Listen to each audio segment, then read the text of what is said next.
श्री भगवान उवाच प्रकाशं च प्रवृत्तिं च मोहमेव च पांडव न द्वेष्टि संप्रवृत्तानि न निवृत्तानि कांक्षति। 14वें अध्याय के 22वें श्लोक से आज प्रारंभ कर रहे हैं।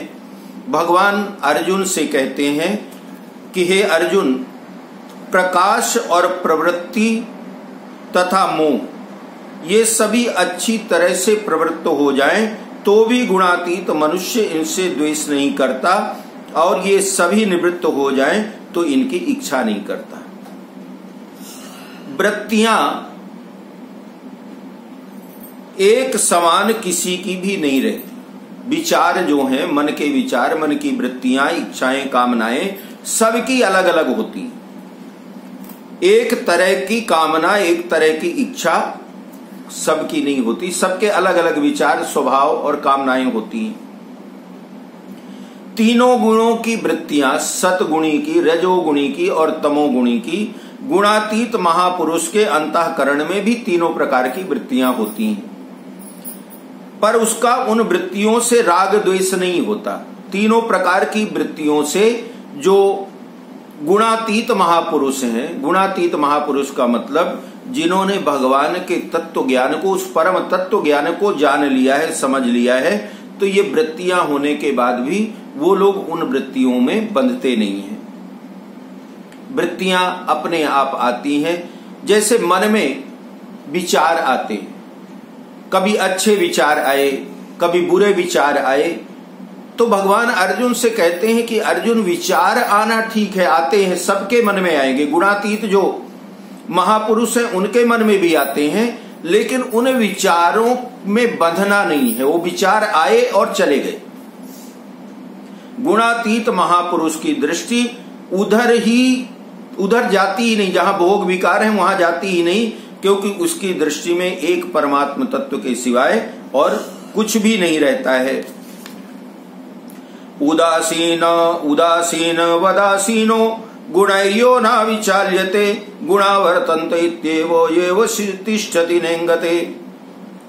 जो उदासीन की तरह स्थित है और जो गुणों के द्वारा विचलित नहीं किया जा सकता तथा गुण ही गुणों में बरत रहे हैं, इस भाव से जो अपने स्वरूप में ही स्थित रहता है और स्वयं कोई भी चेष्टा नहीं करता।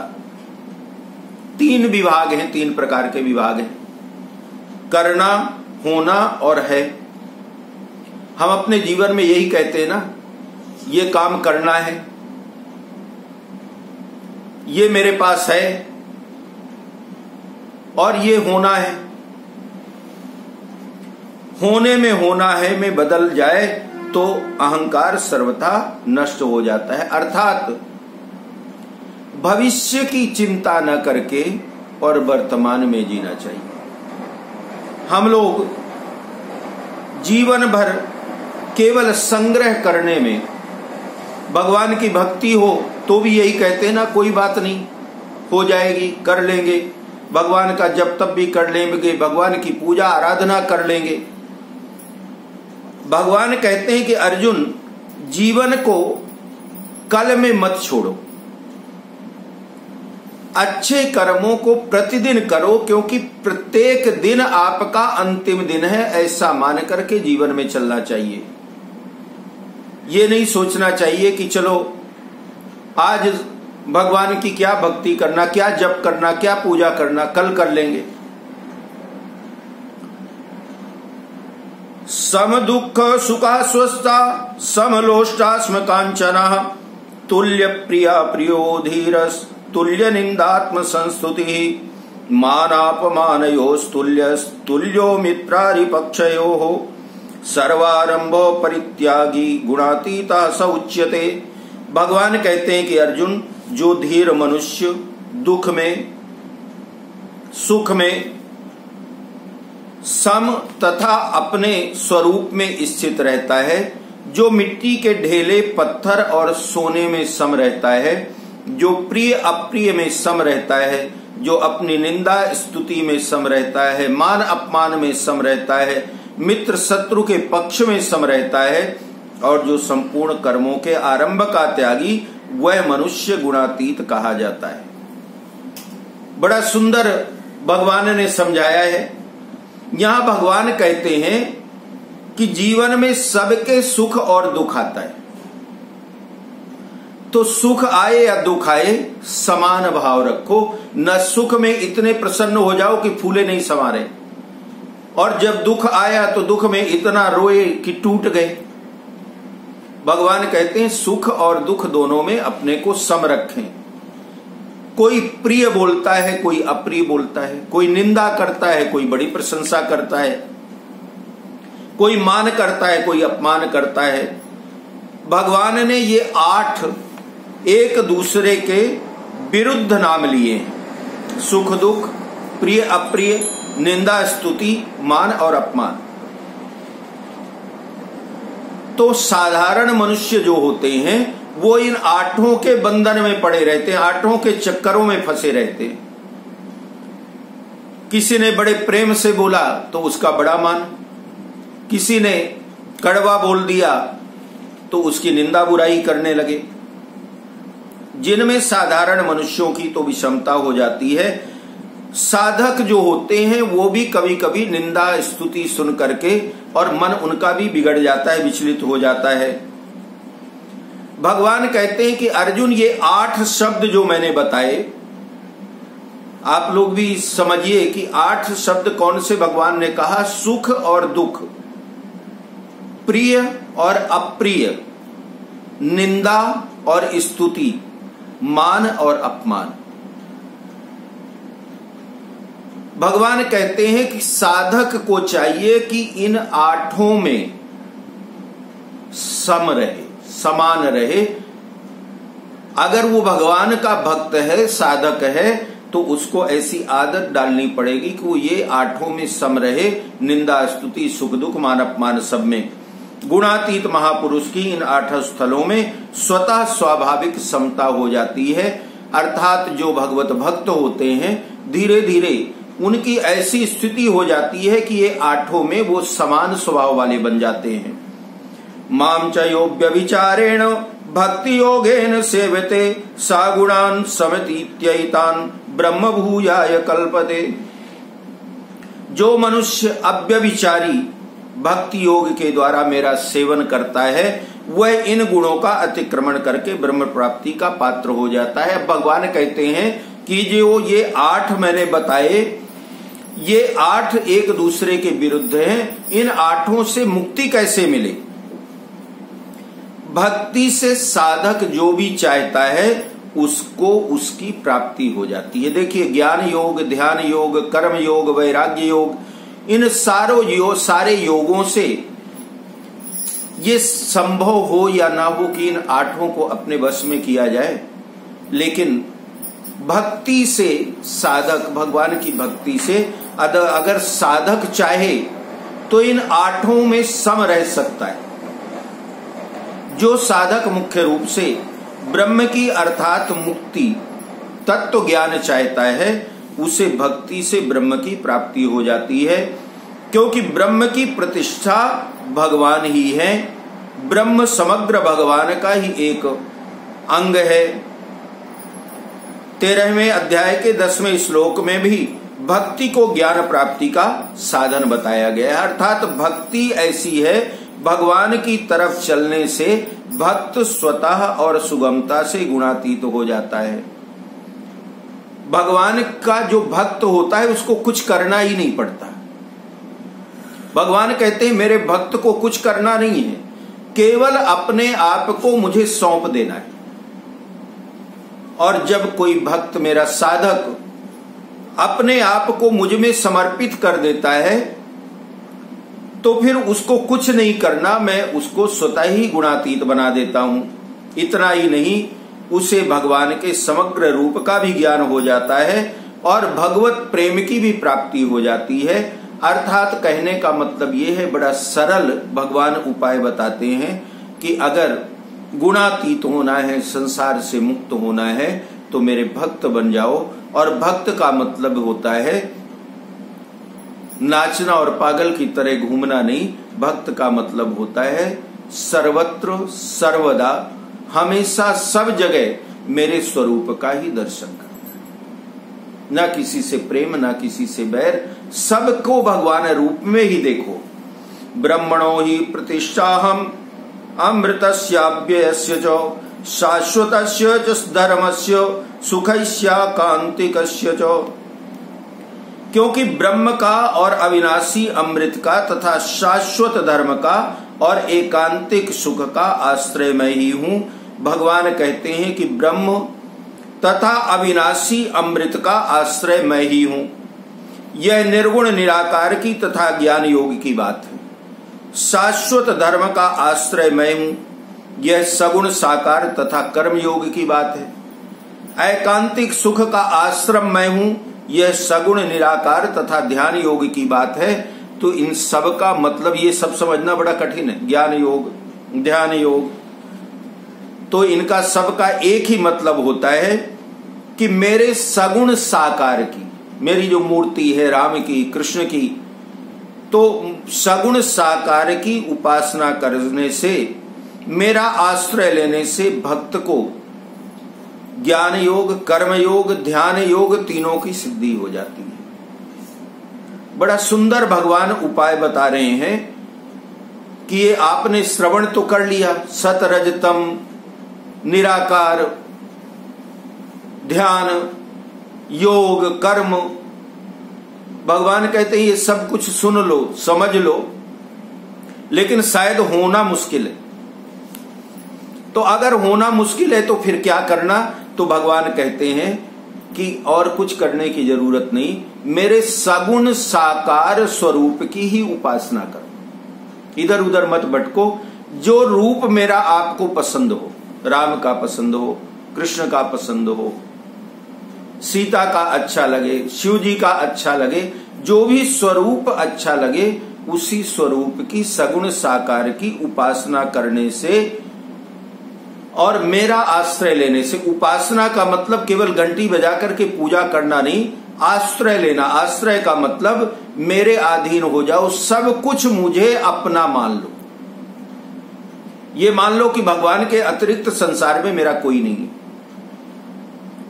तो मेरा आश्रय लेने से जो मेरा भक्त होता है, साधक होता है, उसको अलग अलग ज्ञान वैराग्य योग की साधना की जरूरत नहीं है। ऐसा जो मेरा भक्त है वो अपने आप ज्ञान योगी, कर्म योगी, ध्यान योगी, ये सारे योगों की उसको अपने आप सिद्धि प्राप्त हो जाती है। क्योंकि समग्र भगवान के एक अंश में सब कुछ विद्यमान है। भगवान ज्ञान योग, कर्म योग, भक्ति योग आदि सभी की प्रतिष्ठा का आश्रय है।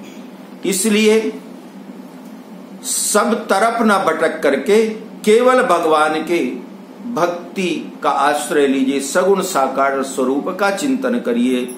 और उनका आश्रय जब लेंगे, सगुण साकार स्वरूप का, भगवान का आश्रय लेंगे, तो सारे योग अपने आप सिद्ध हो जाते हैं। हरि ओम तत्सत्। श्रीमद् भगवद गीता उपनिषत्सु ब्रह्म विद्यायाम योग शास्त्रे श्री कृष्णार्जुन संवादे गुणत्रय विभाग योगो नाम चतुर्दशोस्तवः। बोलिए श्री वृंदावन बिहारी लाल की जय। हरि ओम हरे परमात्मने नमः। ओम नमो भगवते वासुदेवाय। अथ पंचदशोऽध्यायः। श्री भगवान उवाच ऊर्ध्वमूलम् अधः शाखम् अश्वत्थम् प्राहुरव्ययम् छन्दांसि यस्य पर्णानि यस्तं वेदो स वेदवितो। अब 15वां अध्याय। 15वां अध्याय जो है इसको पुरुषोत्तम योग कहा गया है। अभी तक तो आपने बहुत सारे योग गीता जी में श्रवण किए, ध्यान योग, कर्म योग, ज्ञान योग, भक्ति योग, वैराग्य योग, लेकिन ये योग पुरुषोत्तम महीने में पुरुषोत्तम योग। कितना सुंदर संयोग है कि हम लोग पुरुषोत्तम महीने में गीता जी श्रवण कर रहे हैं और आज 15वें अध्याय में पुरुषोत्तम योग को श्रवण कर रहे हैं। भगवान कहते हैं अर्जुन से कि हे अर्जुन, ऊपर की ओर मूल वाले तथा नीचे की ओर शाखा वाले जिस संसार रूप अश्वत्थ वृक्ष को प्रवाह रूप से अव्यय कहते हैं और वेद जिसके पत्ते हैं, उस संसार वृक्ष को जो जानता है वह संपूर्ण वेदों को जानने वाला है। मतलब यह है कि परिवर्तनशील होने वाले पर भी। अब देखिए इतना सरल है अगर ध्यान से सुने। भगवान कहते हैं कि अर्जुन ये संसार परिवर्तनशील है। आदमी आता है, जन्म लेता है, मर जाता है, पेड़ नए उगते हैं, नदियों की धाराएं बदल जाती हैं। कितनी नदियां थी सरस्वती आदि जो लुप्त हो गई। तो संसार में कितनी चीजें जो बदलती रहती हैं। तो भगवान कहते हैं कि संसार परिवर्तनशील है फिर भी अव्यय है। अव्यय का मतलब होता है जो खर्चा नहीं होता, खत्म नहीं होता। व्यय माने होता है खर्चा होना और अव्यय माने होता है खत्म ना होना। परिवर्तनशील होने पर भी संसार अव्यय है। संसार में निरंतर परिवर्तन होता रहता है फिर भी कुछ खर्च नहीं होता, अर्थात संसार का कोई अंत नहीं होता। इसको अगर समझें तो ऐसे समझ सकते हैं कि जैसे समुद्र के ऊपर कितनी लहरें उठती दिखाई देती हैं। ज्वार भाटा आता है, हाई टाइड, लो टाइड, लेकिन उसका जल उतना का उतना रहता है। समुद्र का जल न कम होता न बढ़ता। ऐसे ही निरंतर परिवर्तन देखने पर भी संसार अव्यय है। न संसार बदलता, न संसार बदलता तो है लेकिन संसार खत्म नहीं होता, खर्च नहीं होता। इस संसार का कोई अंत नहीं है। अधशोर्ध्वं प्रसृतास्तस्य शाखा गुण प्रवृद्धा विषय प्रवालाः अधस्य मूल्यानं संततानि कर्मानुबंधीनि मनुष्य लोके। उस संसार वृक्ष की गुणों सत, रज और तम के द्वारा बढ़ी हुई तथा विषय रूप कोपलों वाली शाखाएं मध्य में, नीचे, ऊपर सब जगह फैली हुई हैं। मनुष्य लोक में कर्मों के अनुसार बांधने वाले मूल भी नीचे और ऊपर सभी लोकों में व्याप्त हो रहे हैं। भगवान कहते हैं कि तादात्म्य, ममता और कामना रूप मूल हमारे जीवन का सबसे बड़ा जो कष्ट है, इस संसार से पार होने की जो सबसे बड़ी बाधा है वो है ममता और कामना रूप मूल। हमारे मन में कोई भी काम करें तो काम करने के पहले, प्रारंभ करने के पहले ही कोई ना कोई कामना जरूर होती है उसके जड़ में। कोई काम करें तो करने के पहले, अगर भगवान का माला लेकर के, अभी पुरुषोत्तम महीना है, अगर जप करने भी बैठ जाते हैं ना तो पहले ये सोच लेते हैं अरे नहीं भगवान जी का जप करना है, पुरुषोत्तम महीना है, इसमें जप करने का कई गुना फल मिलता है। ये कई गुना जो मूल में है, मतलब पहले ही कुछ ना कुछ सोच लेना है। संसार में मनुष्य को ये मूल जो कामना है, ये कामना ही बांधती है। साधक को इन मूलों का छेदन करना है और ऊर्ध्व मूल परमात्मा का आश्रय लेना है। हमेशा साधक को ये चाहिए कि अगर हम माला भी जप रहे हैं, भगवान का कोई जप कर रहे हैं, पाठ कर रहे हैं, पूजा कर रहे हैं, तो पूजा पाठ तो कर रहे हैं लेकिन उनके मूल में कामना ना रखें। कभी ये सोच करके ये सोच लीजिए ना कि भगवान ने हमको ये स्वरूप दिया, शरीर दिया है, वाणी दी है, तो जब सब कुछ भगवान ने दिया है तो इस वाणी से, इस शरीर से हमें ठाकुर जी की कुछ सेवा करनी चाहिए। धर्म मान करके सेवा करें, उसके मूल में पहले से ही कुछ सोचना नहीं शुरू कर दें कि ये पूजा करेंगे, ये जप करेंगे तो भगवान हमको इसके बदले में ये मिलेगा। न रूपमस्येह तथोपलभ्यते नान्तो न चाधिर्न च संप्रतिष्ठा अश्वत्थमेनं सुविरूढ़ मूलम असंग शस्त्रेण दृढ़ेन छित्त्वा। इस संसार वृक्ष का जैसा रूप देखने में आता है वैसा यहाँ विचार करने पर मिलता नहीं, क्योंकि इसका न तो आदि है और न अंत है, न स्थिति ही है। इसलिए इस दृढ़ मूल वाले संसार रूप अश्वत्थ वृक्ष को दृढ़ असंगता रूप शस्त्र के द्वारा काट करके, अब भगवान क्या कहते हैं कि संसार राग के कारण ही दिखाई देता है। राग मतलब होता है लगाव, बहुत ज्यादा ममता। जिस वस्तु से लगाव होता है, राग होता है, उसी वस्तु की सत्ता और महत्ता दिखती है। कितनी गहरी बात भगवान कहते हैं कि अर्जुन जो चीज तुम्हें पसंद है, जिस चीज में तुम्हारा मन लगा है, और इसको ऐसे भी समझ लें कि कितनी बार ऐसा होता है कि बैठे हैं टीवी में कोई बड़ा अच्छा सीरियल पसंद का आ रहा है, तो फोन बजता है और फोन नहीं सुनाई देता, क्योंकि मन कहां लगा है, वो टीवी की सीरियल। इसी को कहते हैं राग।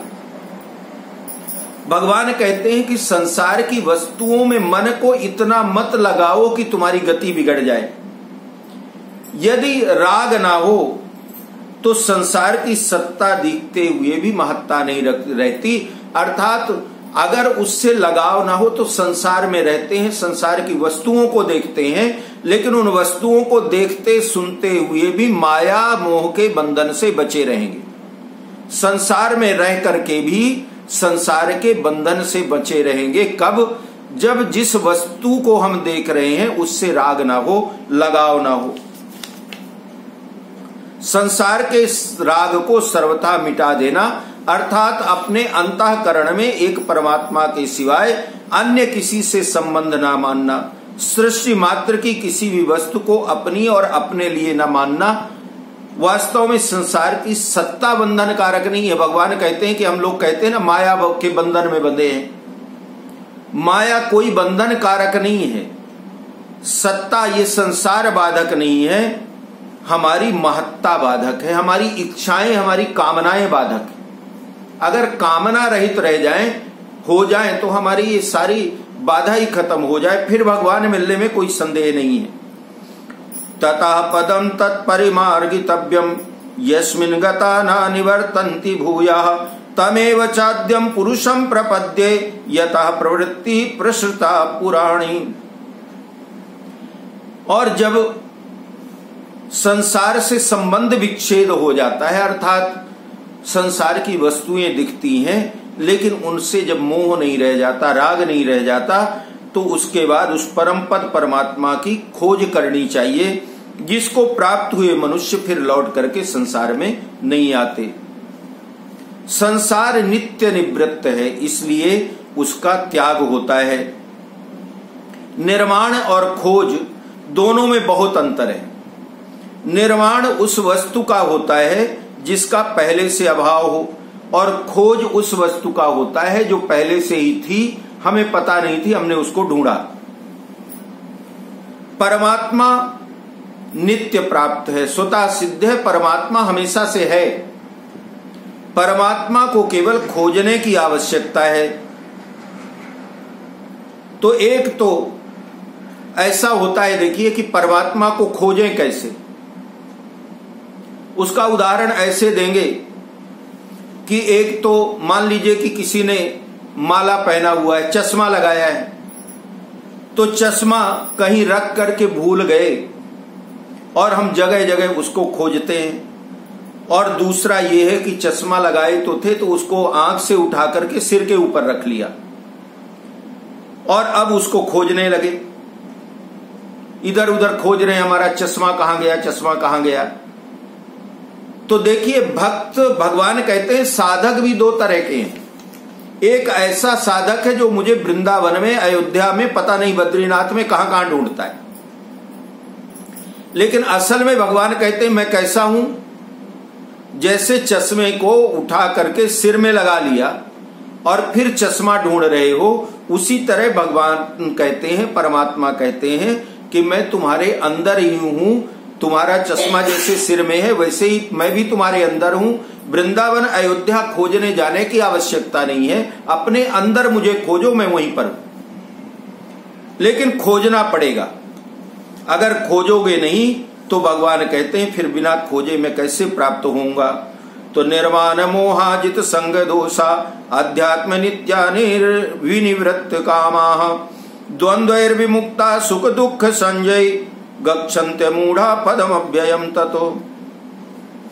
जो मान और मोह से रहित हो गए हैं, जिनको ना कोई मान सम्मान की चिंता है और ना कोई अपने पराये से कोई ज्यादा मतलब है, जिन्होंने आसक्ति से होने वाले दोषों को जीत लिया है, किसी प्रकार की कोई आसक्ति नहीं, जो नित्य निरंतर परमात्मा में ही लगे हुए हैं, जो संपूर्ण कामनाओं से रहित हो गए हैं, ऐसे मोह रहित साधक भक्त उस अविनाशी परम पद को प्राप्त होते हैं। भगवान कहते हैं कि जो ऊंची स्थिति के साधक हैं, ऊंची स्थिति के साधक भक्त हैं, मान, मोह, ममता, ये सारे दोषों से मुक्त हो जाते हैं। कोई कितना भी मीठा मीठा बोले ना, कोई फर्क नहीं पड़ता।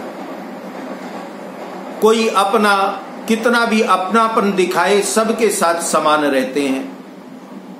तो जो मान, मोह, ममता, इन सब से ऊपर उठ जाते हैं, सब से मुक्त हो जाते हैं, वे उस अविनाशी परम पद को भगवान कहते हैं अवश्य ही प्राप्त होते हैं, जिसे प्राप्त होने पर जीव फिर से लौट करके नाशवान इस संसार में नहीं आता।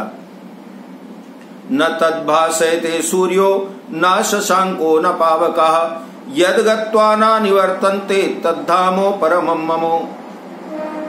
उस परम पद को न सूर्य, न चंद्र और न अग्नि ही प्रकाशित कर सकती है, और जिसको प्राप्त होकर के जीव लौटकर संसार में नहीं आते, वही मेरा परम धाम है।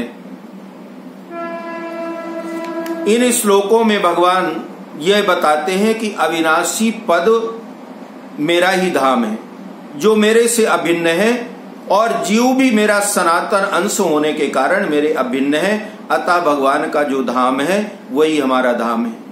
इसी कारण उस धाम की प्राप्ति होने पर फिर लौट करके संसार में नहीं आना पड़ता।